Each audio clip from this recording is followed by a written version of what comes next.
എനിക്ക് ഭയങ്കര കൗതുകമുള്ളൊരു എക്സ്പീരിയൻസ് ഉണ്ടായിട്ടുണ്ട്. അത് ഒരിക്കൽ മാർട്ടിൻ പ്രക്കാട്ട് ഈ തൃശ്ശൂരിൽ ഈറ്റ് ഫോക്ക് എന്ന് പറഞ്ഞൊരു തിയേറ്റർ ഫെസ്റ്റിവൽ നടക്കുന്നുണ്ട്. അപ്പോൾ ആ സമയത്ത് അദ്ദേഹം അവിടെ വന്നിട്ടുണ്ടായിരുന്നു. അപ്പോൾ എന്നെ കണ്ടപ്പോൾ പറഞ്ഞു, സുഹൃത്ത് ഇവിടെ എന്താ കാണാനുള്ളതെന്ന് പറഞ്ഞപ്പോൾ ഞങ്ങളവിടെ ഒരു പഴയ ഫോട്ടോഗ്രാഫുകളൊക്കെ പ്രദർശിപ്പിക്കുന്ന ഒരു ശാലയുണ്ട്. അപ്പോൾ അതിൻ്റെ ഉള്ളിലേക്ക് ഞാനും മാർട്ടിനെ കൂടി അങ്ങോട്ട് നടന്നു.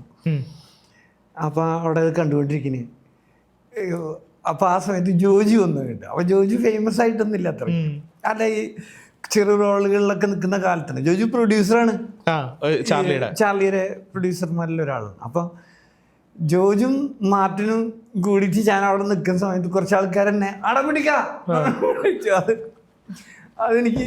അപ്പോൾ സംവിധായകനും പ്രൊഡ്യൂസറും ഇപ്പോൾ നിൽക്കുന്നുണ്ട്. ഇപ്പം മാർട്ടിനെ ഞാൻ മുമ്പ് സംവിധായകരെ പോലും അത്രയ്ക്ക് അറിയില്ലായിരുന്നല്ലോ ആൾക്കാർ, സത്യം അല്ലേ? പ്രൊഡ്യൂസർ എന്ന് പറയണ അല്ലെങ്കിൽ സംവിധായകർ എന്ന് പറഞ്ഞാൽ അത്രയും ഒരു 10 വർഷങ്ങൾ ആയിട്ടേ ഉള്ളൂ. അത്രയും കുറെ കൂടെ ഇതായി എല്ലാവരിലും എല്ലാ ഡയറക്ടേഴ്സും ഒക്കെ അറിയപ്പെടാൻ, ഡയറക്ടേഴ്സിന്റെ സ്പെഷ്യാലിറ്റികൾ അല്ലെങ്കിൽ അതൊക്കെ അല്ലെങ്കിൽ അവരുടെ ഏരിയ അവരുടെ അതൊക്കെ കുറച്ചും കൂടി. അപ്പം അന്ന് ഇങ്ങനെ അടപിടിക്കാൻ ആഹാ ഞാൻ എന്നെയാണ് വിളിക്കണേ.